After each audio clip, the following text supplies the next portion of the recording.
Ya ini keluarga saya semua, ibu di sini, paman, kakak-kakak, adik di sini.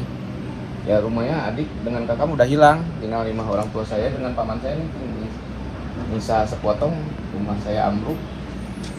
Yang adik kakakmu udah nggak ada rumahnya. Yang belum diketemukan 6 masih tertimbun nggak ya Pak? Oke. Tiga dewasa, 3 balita. Oh, Adik dengan kakak saya dengan ponakan saya.